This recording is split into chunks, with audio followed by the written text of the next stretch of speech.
Tempe, Arizona was on the ice that afternoon, best player on the ice. So just and very smart. Always seems to find someone, and things happen when he has the puck in the offensive zone. What makes him so effective physically? Because we saw that he has the hockey IQ, but physically, the moves or the angle. Yeah, and he's getting stronger. You know what? He's going to go back to Boston University for another year, and he tested very well. He's gotten stronger since last year, so that's going to continue. But yeah, just his lateral movement and his explosiveness is improving also. I'm sure you're not going to like the question, but for you, is it a no-brainer that he's going to be NHL? He's going to be a really good player? Well, I don't think there's, no-brainer.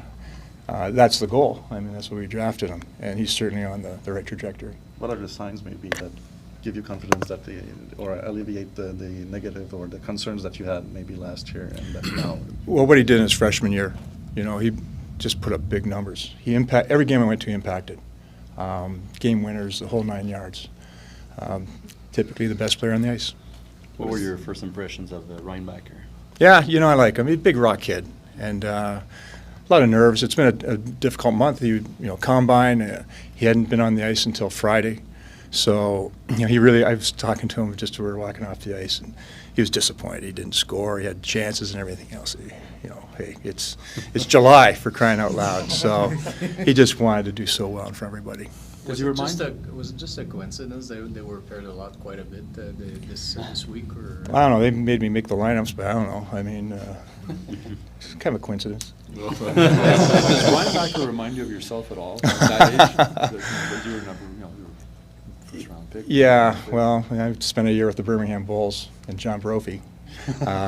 So a little different background, but he's I've talked to his coaches in Cloton at the draft, and he started out as a number 6, maybe 7 defenseman, and by the end of the year he was in the top pairing. Engstrom's not too far away, it looks like, yes? Wow, he's a player. Yeah. I got over to see him last year in Rogala, and the first game he was the best defenseman, and then the second game he looked like a young guy again, which is perfect. That's what we expect. But he's taken it to another level and continues to impress. So we'll see. He'll get through his year in Sweden, and I'd expect that we'd bring him over after that. So there's no possibility for him to come and play in the AHL? I think the plan right now is to let him go back to Rogala. Okay. He's got the Abbott brothers, coaching GM there. He's in a really good situation. How would you describe Owen Beck's progress? Solid. You know what? Once again, got to see him lots last year in Ontario and Mississauga. He got traded to Pierrot, goes to the Memorial Cup. Complete player. Very smart, reliable, consistent. His coaches love him. He's a coach's dream. He's a leader. Very, very serious, conscientious. This guy's going to play. And how valuable was him playing with the Canadiens, having that opportunity to do that last year? Yeah, whenever you get a taste like that, and you get to see where the NHL guys are, you get to kind of a little self-evaluation of where you need to be. So he's hungry. He's going to come. He's going to push a camp for sure. Nashar yesterday was talking about the second half of his season after World Juniors and how the production maybe wasn't there, and how he thought he was actually playing better, but the numbers weren't there. How do you have to kind of cultivate that with a first-round pick? He's got expectations and everything. Like how do you manage that as a development? Yeah, well, first and foremost, I wasn't too concerned about the numbers. The whole intention was get him over here, get him acclimated to North America. The small ice surface, the culture. He lived in Kitchener with the Billet.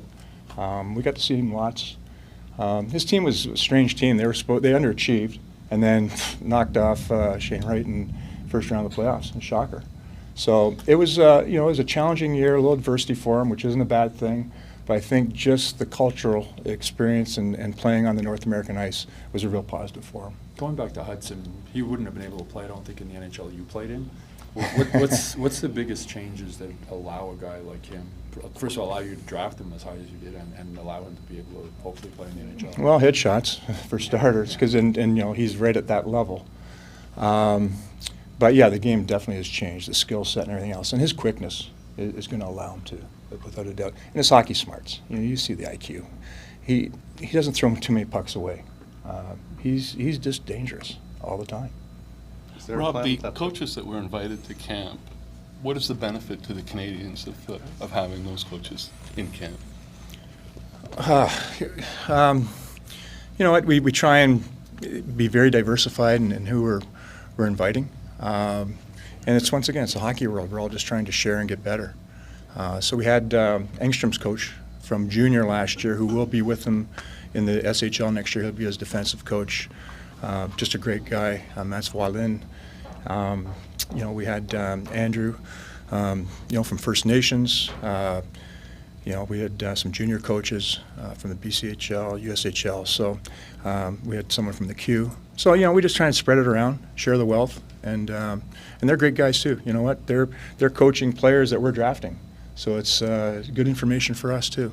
Is the plan clear and already in your mind regarding Reinbacher for this season, and what, with you looking back at with what happened with Slavkovsky last year, does that also help making that decision?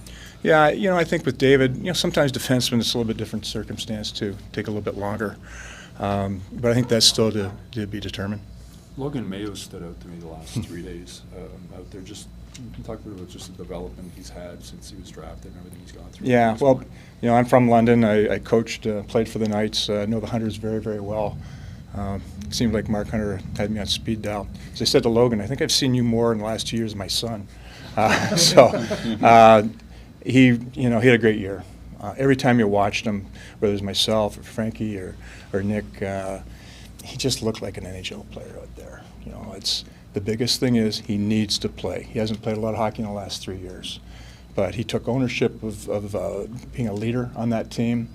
They overachieved. There's no way I thought they'd make it to the finals. And, you know, obviously good coaching with Dale Hunter, but you know, he played 30 minutes a game, and they were solid for the most part. So yeah, his development's really coming. I mean, you know, we'll see what happens, and he's going to push for sure. That's his goal. He'd like to be in Montreal. If it's Laval, it's nothing wrong with developing there either. Does your job become somewhat easier with the number of kind of high-level prospects you anticipate having in Laval? Like, are you going to spend a lot more time in Laval than you? Well, we'll have people there a lot, and you know, I'll probably get in a little bit more often than I normally do, and it's exciting. I think it's going to be 7 maybe in Laval, and you know, when I first started this, the old prof would say, Ron Cron, the cupboard was bare. It's getting full again. Going back on Mayu, are his defensive IQ something not much of a concern, but something that he needs to improve on, or that you're looking for? Yeah, I mean, as young defensemen, it's something they always need to improve on, and even as your career goes on, because things change. And so he's an eager and willing learner, and so he'll embrace it. You were part of the previous. He's a no-brainer then? No. No-brainer. You were part of the previous management group here. What's the biggest change development camp-wise under the new group compared to what it was previously? Well, I think, you know, the game's changed too. It's a shorter camp now. It's all kind of skill stuff on the ice. When I first got here, the first few camps, guys were dropping the gloves left, right, and center. It's like, holy smokes, it's fight night here in the Brossard. So that's changed. A lot more education now. But most NHL teams are doing that, and a lot of teams aren't even going on the ice. But we really just want to get the kids in, meet everybody, get a little taste of the city. You know, we got down to the Bell Center the other night, and just to get to know the staff. We do a lot of different seminars, you know, just to educate them. So. And like I said, it's you know, here we are in July. These kids all train, and they need to get away from it. So we don't want to disrupt their summers too much. Rob, Thanks, if I may Rob. squeeze a last one, Luke, what do you think he's going to benefit out of going to college for a 4th year for a big, strong guy like him? Yeah, well, Luke, his first 2 years we had him was beset with some injuries. He was on the brink of playing for the U.S. in the World Juniors, and the injuries, he got the injury bug, so he was a little bit behind, I think, in the development at that time, and I thought he was really good today. And he's come in leaner, in better shape. He impacted the game today. So now it's just do it on a consistent basis, take it to the next level. He's going to be a senior, and we want to see that every shift, every game from him. And we've talked about, hey, the pedigree, his brother's a great player, and we're looking for that this year from Luke. Merci, Rob. Okay, thanks a lot, everybody. Have a good summer. You too. Enjoy.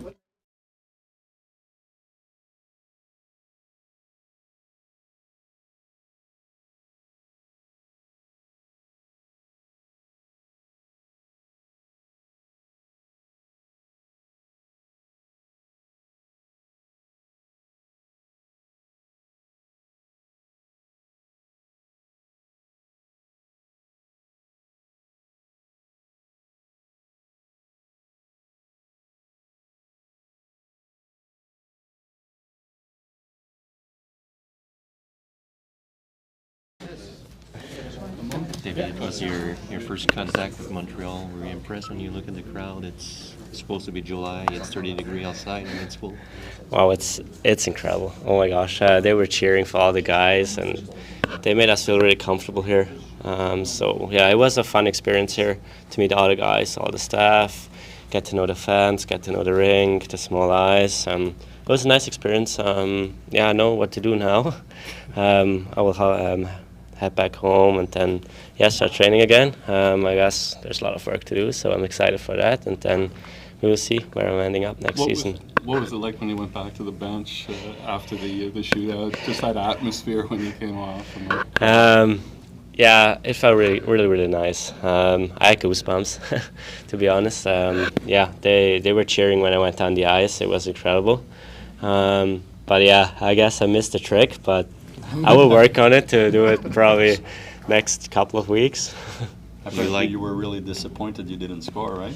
Yeah, I had 3 chances. Oh my God, Lane, he did everything to score for me, but it didn't want to go in. So probably I'll change some sticks and then probably hops on. What do you think about going your back partner? home? How would you describe the love you've received from the fans in the last few days?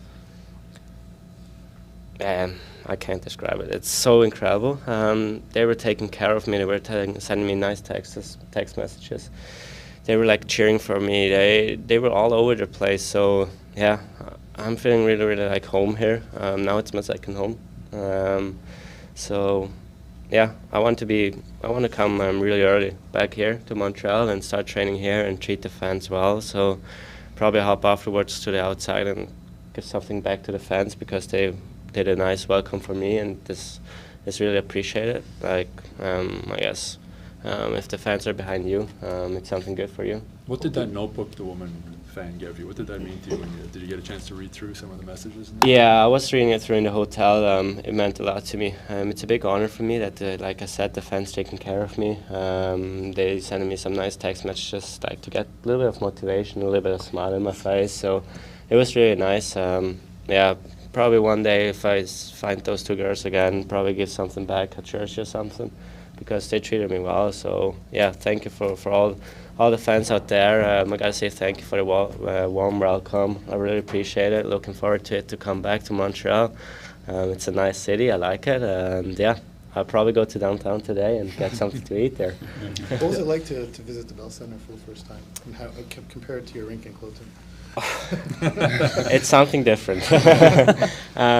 It's bigger. It's like the structure. It's completely new. It's modern. You got everything you need to be a pro hockey player. I'm not saying that back home in Cloton it is bad, but it's like I said, it's NHL level. So you have everything. The staff is behind you. I never saw when I come here like the staff is like 20 people for one guy. It's crazy. But yeah, I appreciate that. The guy's taking care of me. You got to give something back. I hope I can do it in the next couple of months or years. You met a lot of new guys here, obviously, this week. Is there any guys in particular maybe you became closer with or you spend more time with? Yeah, for sure. Mashar, we were talking a lot. For sure, he's a European kid. And then for sure, Lane. He's a really good human. Yeah, he's also good on the ice. He's really good on the ice. Yeah, I'm looking forward to it. I met a lot of people here. It was nice to talk with them, to talk about the season, to talk about their experience, which they had last year in the development camp. It helped me a lot to prepare a little bit for it. But like I said, it was hard, it was fun, and I like the journey here. Can you imagine yourself? Was he young? What is he like to play with? Lane? Yeah. Probably you get the puck, skate it out a little bit, and then you give it to him and just start watching. No, he's a good offensive player. I would say I hope it's not too high for him, but for the media now, he's probably in the next K. Makar. He's so good on the skates. He can do some so crazy stuff on the ice. So I would love to play with him one day, make a pair with him, and then yeah, we will see. He and me and all the other guys. I guess we have a long journey, a lot of work to do, that we can play one day for Montreal and do the goal we have to do. When you go back home, what do you like to do away from hockey to relax or take your mind off of the job? For sure, meeting my friends, my old teammates. Probably I hop on dinner with my old captain, Steve Kellenberger. He invited me to dinner before I went over here, so I have something open for him to go with him to dinner and talk with them about the experience, hang out with them, go to the sea. Probably go home to Austria because I'm staying in Zurich. Go home to Austria, see all my best friends there, my family, the other part of the family, and just enjoy a little bit of time there. And then for sure, I gotta go back to work. I heard in 65 days or something rookie camp starts, so I gotta be prepared for that to show that was the right decision that they took me at 5. So you plan on being here at rookie camp? Yeah. Like I plan it, for sure there are a lot of discussions now. We will talk about it. I want to be here as soon as possible to train with all the other guys, to get the feeling, to get to know the people, the other NHL players. I can't say like a lot now. I didn't like talk really much about it. Probably they will give me some time when I come home, and then we will talk about it. Do you get the sense that they would rather have you play in North America next season? It's hard to say. Like we didn't talk really about it. For sure, like I said, I want to do everything to play as soon as possible in NHL. I guess it's every kid's dream to play one day in the big league, especially for Montreal. For sure, I feel comfortable at home. I like to play probably another year back home, develop myself, because there's, like I said, work to do to improve myself and get better in each positions, I would say. So we will see what comes out after a couple of weeks now. Do you think a smaller rink will be the biggest adjustment for you moving forward? Yeah, it's an adjustment for sure, because it's smaller, it's faster. You're faster in every zone, so you got to be quicker in your head. That's for sure something. But I would say it's a matter of time, how quick you can get the feeling of it. Sorry, not sure if it was asked already, but how much gas did you have left in the tank today? I mean, it's been a crazy week for you. Were you going on adrenaline or what? Probably I got the gas from all the nice people here. They give me a lot of energy. They're smiling and they're happy, so they gave me the gas. But it's been a long road after World Championship, coming home, a week of training, going back to Buffalo for the Combine, then 2 weeks of San Diego training there, draft and here. It's a long road, but I really enjoyed it. I would do it every time again. I would, do it again. But in an hour, you're going to bed. What did you say? But later on this afternoon, you're going to bed and you're going to be sleeping for about 12 hours. Honestly, I hop on the ice again at 3, so I'm not going to bed, so I hop on the ice at 3 to do something, so there's not much time to go to bed. You said you're going to get a chance to see the city. What do you know about Montreal already as a city? What have you been told, or what have you maybe heard about it? Some guys said it's a fashion city, so probably gotta change some clothes here. But it's a lot of history behind there. We saw it in the Bell Center. Then for sure the big skyscrapers, I guess it's the name. Huge buildings there. It's something different to Zurich or to Austria, where I'm from. In Austria, there's a lot of land and a lot of farmers, so it's something different here. But I want to go there and enjoy something from the city, get something nice to eat there, and then hop on the plane tomorrow and go home.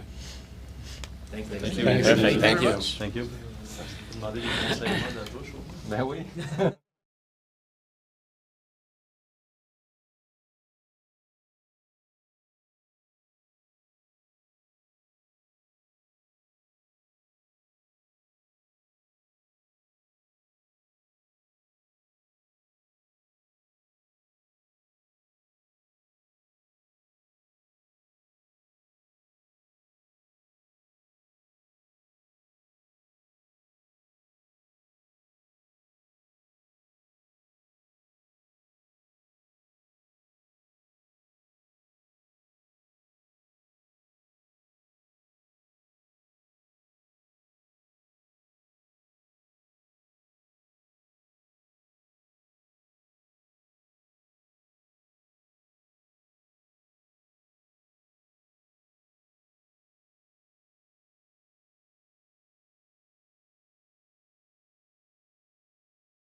C'est beau du monde. Ben bonjour. Un petit peu de gars. Ouais, c'est ça. J'espère que mes boss n'écoutent pas. Là. J'excuse. Ça roule. Marie-Philippe, c'est quoi tes impressions de David? On vient de parler de ça. Toi, comment tu l'as trouvé cette semaine? Toujours impressionnant. Je pense que ce gars-là, il vient de se faire repêcher. Je pense qu'il y a eu beaucoup, un petit peu de backlash, mais de voir évoluer les 3 derniers jours, je pense que tu voyais qu'il y avait plus de confiance. Après la 2e journée, après la 3e aujourd'hui, puis je pense qu'après les meetings, tu vois, il va aller de retour chez eux, puis il va aller s'entraîner encore plus fort. Est-ce qu'il est aussi charismatique avec le groupe? Il est encore un peu timide parce qu'ici, en tout cas, c'est ça qui me saute aux yeux. C'est un jeune homme qui sait comment se faire aimer. Ah oui, je pense que tu vois, il a un petit sourire, il adore ce qu'il fait. Je pense que la première journée a été très intimidante pour lui, mais tu vois qu'il s'est bien adapté. Puis je pense qu'il a une très belle personnalité et un très bon joueur de hockey. C'est pas la première fois que tu le vois, mais est-ce que Lane Hutson réussit encore à t'impressionner? Oui, je pense que toute consciente de ce qu'il peut faire sur la glace, tous les petits jeux. Je pense que pour lui, encore de retourner à l'universitaire, puis vraiment de s'améliorer. Vraiment du côté défensif, c'est quelque chose qu'on regarde beaucoup. Puis tu vois, de son côté offensif, il y a beaucoup de talent de cette façon-là, puis tu vois qu'est-ce qu'il peut démontrer sur la glace. À part ces 2 gars-là, y en a-tu un autre qui te saute aux yeux, vraiment, qui s'est démarqué selon toi? C'est sûr qu'il y en a plusieurs. Plusieurs de ces joueurs-là, c'est tellement impressionnant de voir la vitesse, de voir comment ils jouent. Je pense de voir Logan Mailloux évoluer au camp, c'était le fun de le voir. Il y en a plusieurs. C'est dur à mettre de pointer. Joshua, tu vois qu'il s'améliore encore, de voir l'année passée. Un petit peu plus de grit, de le voir intense dans les batailles. C'est toujours le fun de voir ça. I noticed you shooting a lot on Dovish there. Do you a little less room than a typical women's goalie? Yes, quite the big goalie for sure. It was fun to shoot this week. I'm sure they had a lot of fun to save me, but it was great to see. Obviously, it's a different shot for me to the guys, but big guy, there's a lot of potential in him, and you can see he wants to be there, he wants to learn. Mary-Philippe, what does it mean to you to be in camp for a second year, and how was the camp different for you this year? Yeah, still intimidating, still very fun to be part of this organization. Every time you come here, you see there's so much talent on the ice. You have a whole crew in the stands as coaches, and you learn from them. And for me, being here, it's amazing. You learn so much on the ice, off the ice. It's a development camp. You see the guys wants to be here. They want to learn. They ask questions, and you have Adam, Nicholas with Scott, Pellerin. They're on the ice with iPads to teach them. It's a new thing, and obviously they do the rep. They can see themselves right after. It's quite impressive, and you can see them. They want to be here, and for me also, you want to learn. You want to be here, and it's great to be part of this. And the invited coaches in camp, I imagine there's some give and takes, and just you talked with some of the coaches that were invited, the coach from Sweden, the First Nations coach. Yes, obviously we have chat, we have meetings. You're able to sit on the meeting with the guys and learn from them, and obviously they have a lot of questions. We question each other, and that's how we learn from each other. Marie-Philippe, I want to get back to Lane Hutson if I can. His relationship with the puck.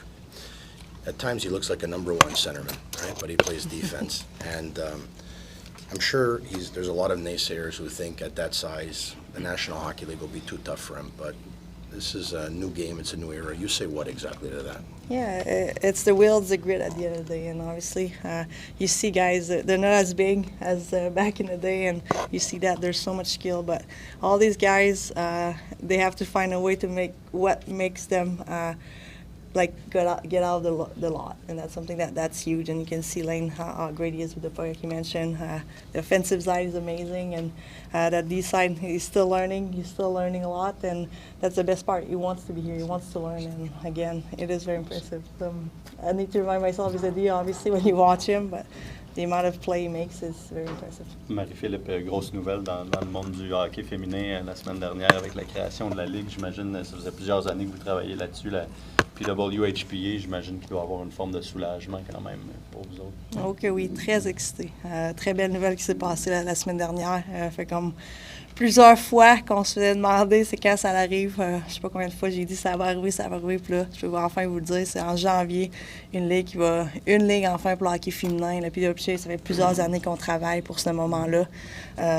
Oui, c'est arrivé que l'autre ligue, PHF, a été requis de la PWHPA, mais très content de pouvoir mettre ça en place, de pouvoir enfin, non seulement pour nous, mais les petites filles, de pouvoir rêver de faire partie de cette ligue-là. Mais pourquoi, si je peux me permettre une relance là-dessus, pourquoi c'était vraiment important que c'était pas une fusion, dans le fond, parce que la PHF avait commencé ses activités, la Ligue avait lancé ses trucs, tout ça, mais c'était visiblement, les filles disaient, non, ça va être sous la PWHPA, c'est pas vraiment une fusion. Pourquoi c'était important pour vous de faire les choses de cette façon-là, puis pas nécessairement de s'allier directement? Oui, on voulait mettre en place un CBA, ce qui est très important pour nous, d'avoir les ressources nécessaires, d'être payé correctement, d'avoir les physios, d'avoir les docteurs, d'avoir tout l'amphithéâtre derrière nous qui va être fait professionnel. Ça, c'est quelque chose, ça fait plusieurs années qu'on travaille. Oui, on n'avait pas beaucoup d'infos à ce moment-là, mais le board qu'on a derrière nous, les femmes qui travaillent derrière nous, avec Billie Jean King, avec des avocats et tout, on a mis quelque chose en place qui va rester pour au moins les 10 prochaines années, puis aller de l'avant. Puis ça, c'est quelque chose qu'on voulait mettre en place, vraiment le côté professionnalisme. I imagine this makes this one of the most exciting summers that you've had in recent years to have news like that. 100%. I think it's been years in the making, to be honest. The amount of time we said, we'll see, we're working, and now we can finally say that something happening in January. That's going to be a league. We're going to have the right people in the right place. It's going to be professional. Very looking forward to it. And to have somebody like Billie Jean King involved, also the words from the league, from the NHL about how they would want to support once you guys have the league set up like that, that has to be very encouraging, I would imagine, as well. Yes, very much. When we have the Walter Group and Billie Jean Group coming in and helping us out, I think it says a lot. When you look back in tennis and you see Billie Jean with a white sheet of paper saying they signed their first contract for not much money, and you can see where it's at right now, women's tennis, I think it's quite amazing. And for us, that's what we want to create, a viable professional league for next generation, for ourselves. But we started from the bottom, and it's going to keep growing, and we have more little girls wanting to play hockey, not only for a national team, but also for a team either in Montreal, Toronto, or across the U.S. as well. D'après toi, c'est quoi les facteurs qui vont faire que cette ligue-là va être fonctionnelle à long terme?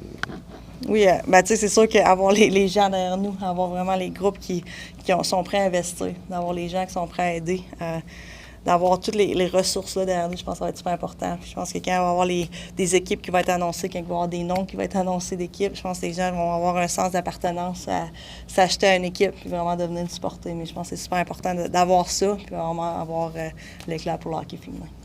On est à combien de temps d'après toi que tous les joueurs qui vont jouer là vont pouvoir faire ça à temps plein sans devoir faire autre chose de jour, peu importe? Est-ce qu'on est vraiment proche de ce moment-là, tu penses, là, que oui, les joueurs vont pouvoir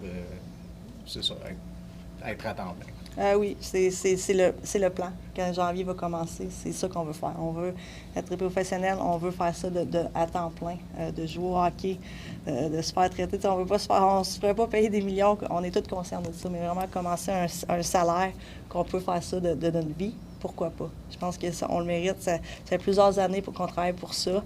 On se compare pas au hockey masculin. C'est le hockey féminin, c'est un jeu différent. Il n'y a pas de mise en échec, mais je pense que quand les gens viennent voir la rapidité et qu'on peut vraiment avoir les meilleurs contre les meilleurs, ça fait que les gens vont embarquer et vraiment, ça va être excitant. I imagine there's going to be a lot of competition for the spots. The pool might be a little tighter. What message do you have for the girls who are in a situation where they're going to be fighting and they might be on the outside in the short term? Yeah, I mean, we want women's hockey to be professional, and pro sport is not easy to be part of. It's a battle, and you have to show up every day, and that's what we want. Unfortunately, not everybody can play. There's going to be a lot of women's hockey that's going to graduate, and maybe they're going to come to try out, and they're not necessarily going to make it, but that's the best part of it. Maybe the next year after, one of the veterans, the next one coming up is going to take your spot, and that's what we want. That's what happens in the NHL. That's what happens in pro sport, and that's what we want. We want to make sure that people understand that professionalism in women's hockey, that's what we want, and that's what we're going to start in January. J'imagine que même si tu dis, bon, beaucoup de compétition, tout ça, passer de 7 à 6 équipes, j'imagine que tu as une petite pensée quand même pour les filles qui avaient des contrats valides dans la PHF qui se retrouvent aujourd'hui sans contrat, justement. Oui, effectivement. Je pense que tu ne jamais voir ça, des gens sans travail, sans job, peu importe, c'est arrivé assez vite. Nous autres non plus, on ne savait pas que ça allait arriver de cette façon-là. Mais c'est la réalité. Puis là, présentement, on travaille vraiment pour une ligue pour que ces filles-là peuvent rembarquer dans cette ligue-là puis qu'on travaille pour que ça devienne encore plus gros.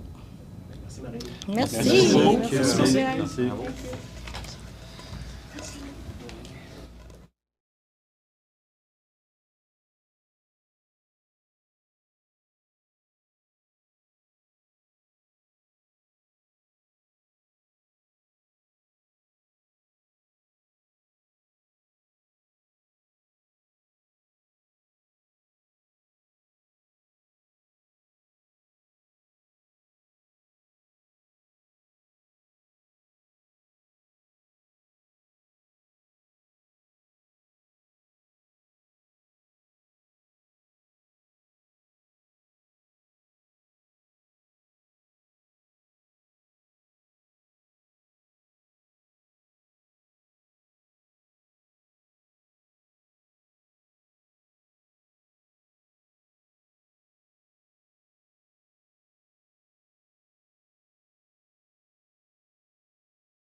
That's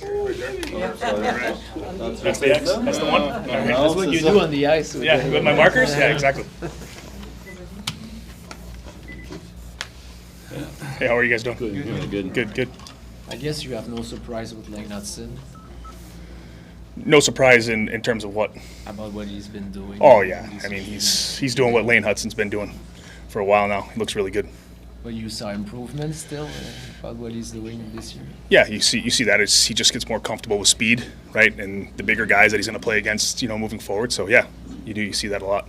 What was the objective behind pairing him today with Reinbacher?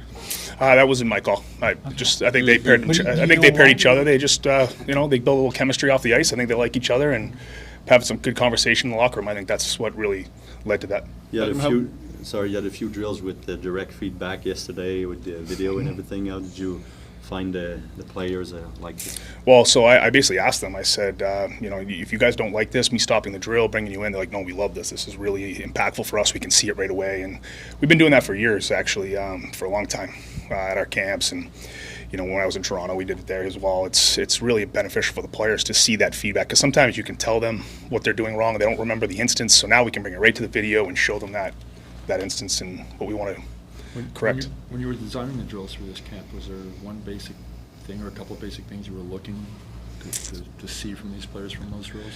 Well, that's a great question, Stu, because over the summer, what I've done is I'm trying to quantify hockey sense, like what actually is that. And, I talked about environmental knowledge last time I was with you guys. And so really what I went through is I watched how players receive their passes. So that just tells you a lot where they're moving and where they want to get pucks to have success with. So I started watching and see a variety of different things. But the number one thing is we wanted to teach these players how to locate space so that they can get favorable pucks so that they can execute at a high level. And then you want to get the frequency higher so that they can become more familiar with those pucks so they can execute. The drills seem similar to what Marty does in practices. Is that intentional so that these kids, when they come to training camp, they'll have an idea of what to expect? Absolutely. I mean, that's really what we're trying to, we have a short window here. So we don't work on a lot of power skating or shooting, which I believe in. Players need that. But when you have 3 days here, we want to make sure we're maximizing what we're giving them. And, some players don't need to work on, certain skating elements. So why just put them all under an umbrella and say, hey, we got to work on this? So what I've learned over the years is players love to play one-on-one before the NHL. They love one-on-one play. So they forget how to play with others, or they don't learn how to play with others. So that's what we're trying to teach them here is how to play with others. It's a team game, and how do we play it? When you're trying to maximize hockey IQ, though, 5-on-5, there would be less time, less space, less room. You'd probably have to work the brain a lot harder than working 4-on-4. Would you not correct me if I'm wrong? So what's when you see 4-on-4, what are we trying to get out of that exactly? 4-on-4 is just more space, right? So it's easier to identify space because space is our currency, right? Like that's the currency of the game. Like the more space and time we have, the more opportunity we're going to be able to succeed, right? And so that's what we're trying to show them and teach them.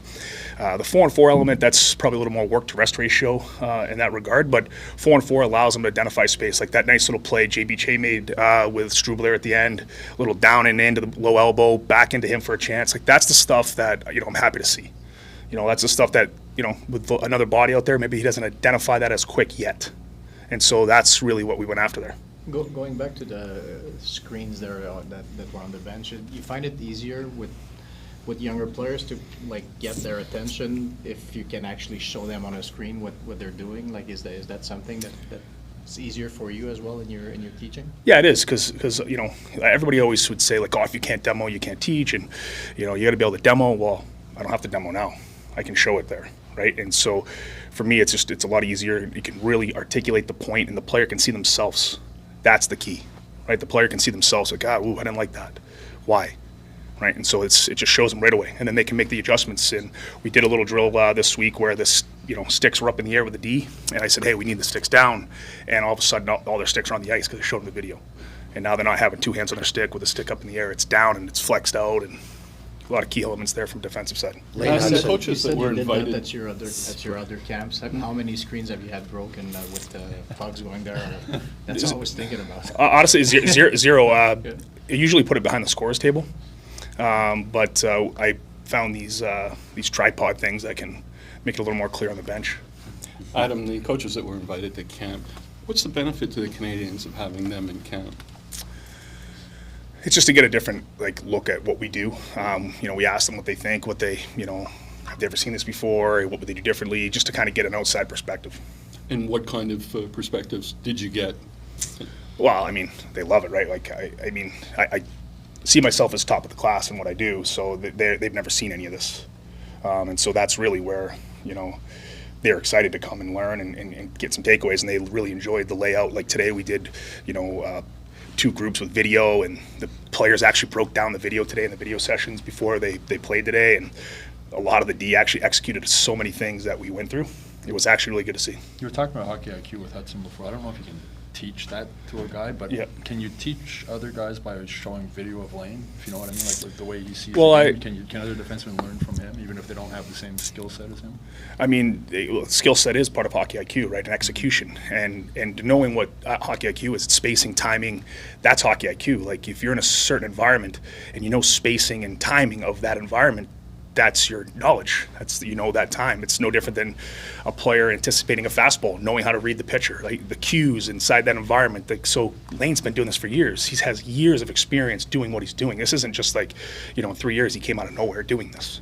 He's been doing it since youth hockey. His little brother Cole, if you watch him, outstanding, same thing. He does the same stuff if you guys are around watching him. So it's not by accident. It's just by doing over and over again and being able to execute with the skill sets that they have. So Adam, all the players you worked with over the years, Lane Hutson, how many defensemen have you ever worked with that keep their head up and handle the puck and makes the press gallery think he's a number one centerman at times, the way he's just playmaking and stuff like that? I mean, what category is he in? I mean, the way he moves and the way he plays, I mean, he's in a really high-end category. I mean, the kid is his timing, his spacing, his quickness, his agility. I mean, you guys see it. I mean, you guys have been around the league a long time, right? You've been around the league a long time, so you know that this kid has elite level ability. When you see Joshua Roy, I mean, I know you haven't worked him a lot, but you see him at World Juniors or whatever. What about him gives you thought that maybe he can make it to the next level and be effective? Well, he's a cerebral player, right? Very cerebral, and that's something that we value. He's sort of cerebral, right? And so I don't know if he's going to make it or not. That's not up to me. My job for him is to make it harder on the management staff and coaching staff to put him in. That's my job, right? So, and hopefully I can do that. And there's things that we're going to work on with him to put him in the best position to make those decisions hard. As a coach, Lane Hutson, the hype around him, do you not like that? Maybe thinking it's just too much for the kid to, because I mean, everybody sees him like the next Gale or whatever. Yep. Is it something you talk with him or whatever? Well, you mean anything has weight as long as you put value in it, right?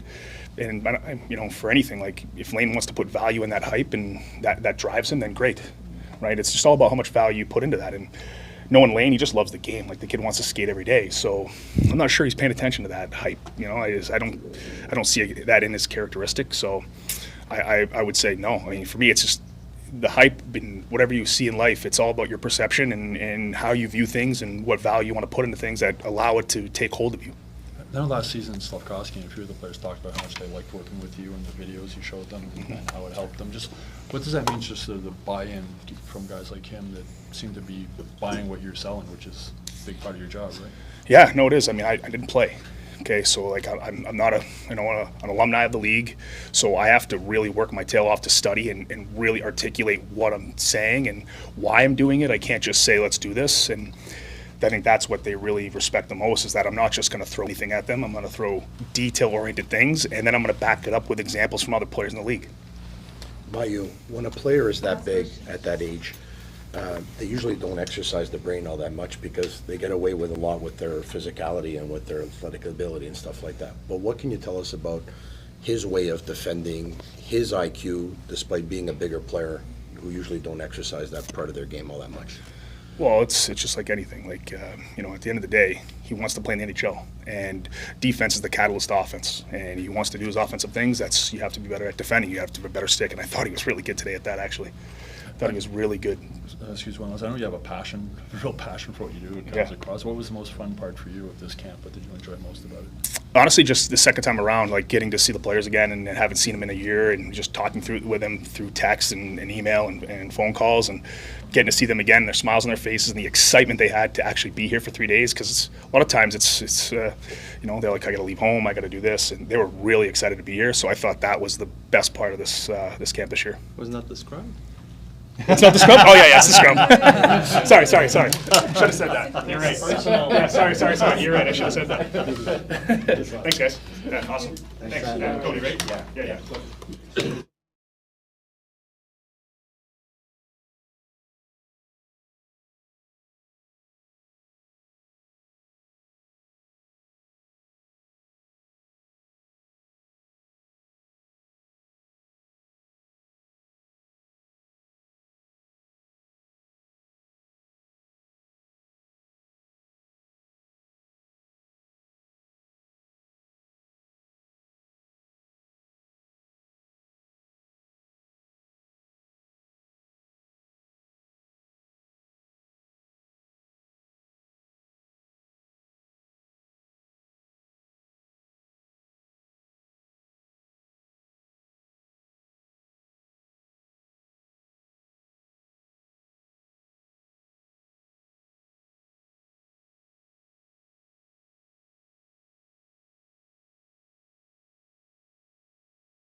Yep, thanks. Okay. Any questions?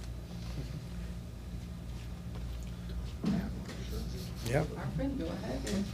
It's like a diesel engine. Yeah, it takes a while to get going. Takes a while to get going, yeah. We're all jalopies. Can you just speak to some of the, particularly the guys who were here last year, and I know that you guys stay in contact with these guys throughout the season. Where do you see the biggest jump for a lot of guys in terms of what you guys are teaching them and how they're implementing into it? Well, for me, you know, looking at the group of players we had, especially the guys that played in Laval last year, you know, seeing the progress that they've done and the work that they've put in at the, you know, throughout their season, and then seeing that transfer into development camp here on ice especially, but also I would really, you know, mention the off-ice leadership. You know, we do a lot of things where, you guys, you know, meetings and video sessions and stuff like that underneath, and to see the leadership of those guys taking an ownership role of helping manage that time and the interaction we have with the players, they've done a really good job. How do you differ from Adam? Well, he brings a little bit more energy than I do, but I have his might be a little more physical. Mine's a little more internal, I guess. But you know, I've done this for a long time. You know, I've been able to play at a high level, coach at a high level, and develop at a high level. So I think I've been able to see the players and understand the process. So that's been important, my strength of being to connect with the players and see a little bit of the longer picture, the longer game, and help impact the players specifically to you know, their needs, and identify those and help them, you know, reach their goals. Have you worked a lot with the live screens there on during practice on the ice? Is that something you've done a lot? Yeah, exactly. You know, we've done that, you know, for years actually. You know, it might not be the norm of what other teams do, but you know, every player learns differently. So you know, we can learn from, you know, listening and watching, seeing and doing. And you know, for us, we use the video as another reinforcement of, you know, showing good things or maybe corrections. You know, we use that time effectively, the best that we can. And you know, a lot of the younger players now, they're on the, you know, they like the video aspect of it, and it's been worked very well. Toronto does it, right? Did Yeah. you do it when you were there? Yeah, we did it. We've done it. You know, I've done it for probably 8 or 9 years now. So, and you know, I do it coaching my kids. You know, it's something that we try and impact the players in any ways. Adam kind of stressed the fact that he didn't play, so that in order to have credibility, he needs to have another avenue like research or what have you. From your perspective as a player, how do you view the things that he brings, what he sees? Yeah, so I know Adam and I go way back, and you know, from when he first started, and you know, I was able to when I was coaching in Manchester, the AHL with the Kings, I brought Adam in as one of our skills guys to work with our D. So that's been the relationship. I've known Adam for a long time, and you know, he's, you know, for our ability to work off each other, bounce ideas off each other, and try and impact the game the best that we can in order to help the players. You know, at the end of the day, it's all about them, and you know, we're trying to give them the best opportunity to be successful, to make the jump, to, you know, to improve every season, every rep that they can. So that's kind of our goal, and that's kind of how we kind of work together. If Reinbacher is going back to Switzerland, how much can you help him, you know, to develop, because he's going to play on a larger ice, and you're really doing things on small areas here? Well, through my experience of working with players that are not, I call it in-house, if they're outside the organization or wherever they are, you know, we use the technology that we can, whether it's through Zoom meetings, video, you know, WhatsApp, chat, like we'll stay in contact. You know, if there's something, you know, the player development department with Rob Ramage and his staff, if they have to go over and see him and visit him and make sure that he's okay doing all the things he needs to do, whether it's on ice and off ice. If it has something to do a little more technical on ice, then, you know, the hockey development department will look at his game, break down his shifts, and then we find a way that we can impact him even though he's not here. And we'll work very closely with any of our players that are not here with their coaching staff, number one, because we want to make sure that they're playing there, you know, on their teams, whichever, you know, could be a Quebec League player, an Ontario college player. We're very cognizant of not interfering with that player, but having a group plan to help them wherever the players are. Adam seems to value quite a bit those space. You know, he mentioned it as, I think he said, it's space like your currency or something like that. Is there a bit of a danger that for players to develop in Europe where There's more space, yeah. There's a lot of currency over there. I guess it's all relative to whatever game or field, or we have the ice sheets a little bit different, so you have to value it a little bit differently. But I think the principles are the same. So that's, I think, the important part is like it's about how they play without the puck. So it doesn't matter where you are on the ice. You were trying to impact the players that way. If you look at, we didn't do a lot of drills or things that were standard drills where there was, sign up the blue line, go down and shoot. It was all games. There was a lot of things I had to think and a lot of things that players had to react and make reads and find those situations. So that's how we tried to have the biggest impact on the players here at development camp to help them move forward wherever they're going to play. Did you have a history with Marty St. Louis before coming here? No, just chasing him around a little bit. But no, we played. We played a little bit together. We cross paths a little bit in college, but I'm a little bit older. But we did play against each other. So, but yeah, he was a great player, and I've learned a lot from Marty and his style and his messages and how he sees the game. So that's what's really exciting about our departments and the coaching staff is how we all kind of come together and work together and really try and, at the end of the day, it's just about helping the players become the best that they can be to have an impact with the Montreal Canadiens. You've been a part of a lot of camps through the years. How would you rate this defense crop? Very, very well. I think that you're looking at everybody has to remember that this is July 4th, right? So it's in the middle of the summer, and you're looking at these players come in and they're expected to be at the top of their game, and it's July. We understand that, but if you look at the character of the players, their work ethic, their attention to detail, and all the things that make up their time that's even not on the ice, that stuff is more important to me. The stuff on the ice, they're going to get better. They're going to continue to improve, but we definitely have some very good, talented players, and it's exciting to see how their process as they move forward. Thank you, guys. All right, thank you very much.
X marks the spot.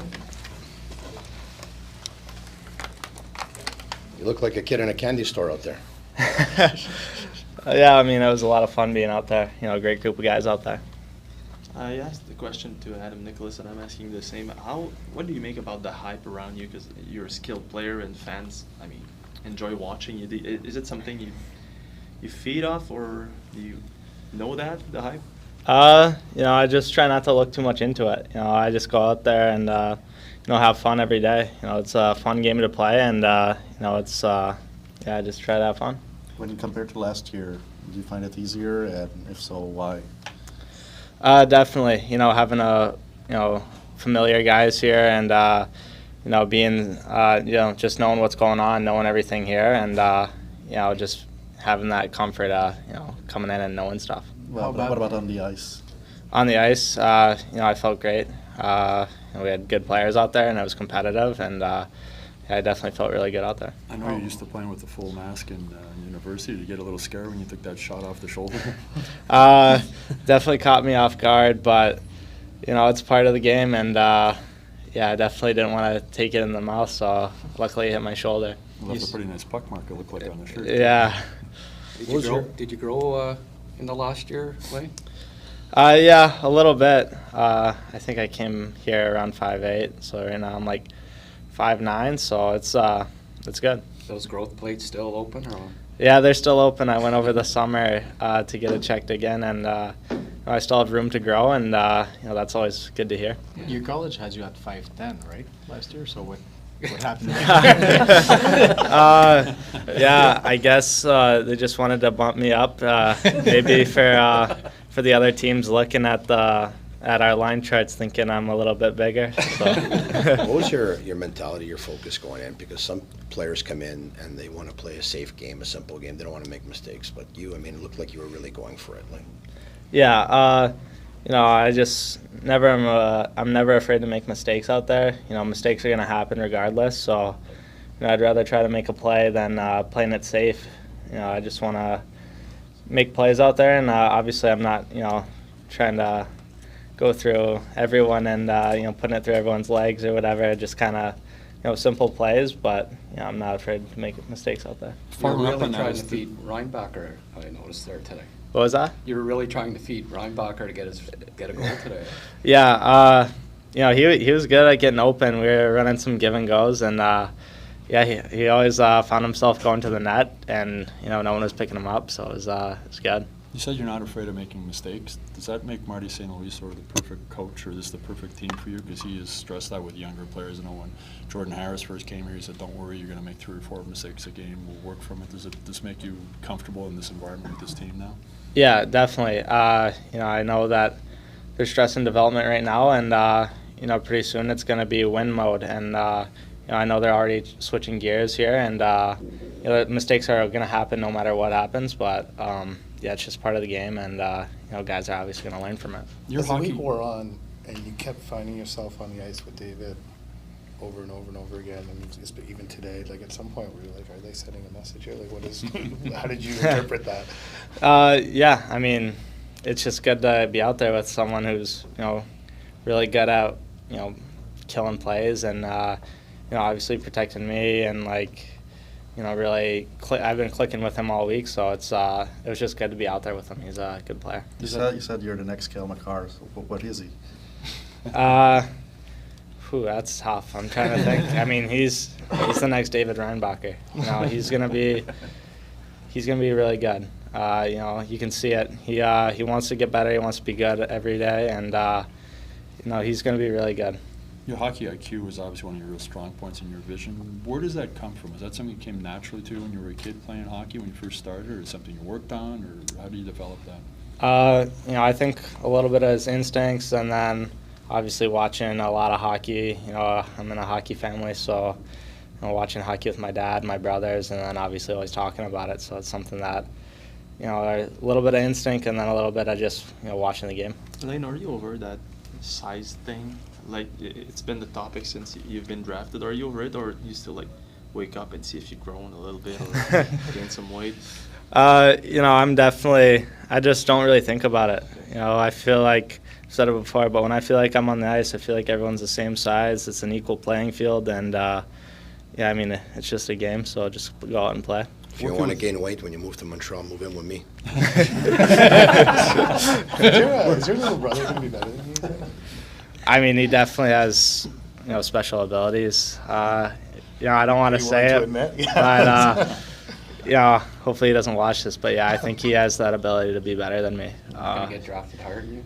Yeah, I think he'll get drafted much higher. He's a super talented player, smooth skater, sees the ice really well. He's got the shakes. Obviously a really good shot too, and he's a really good hockey player. Is that the origin of the shakes? Is you and your brothers using it on each other? Is that where that comes? Because hockey players generally don't do it as often as you do.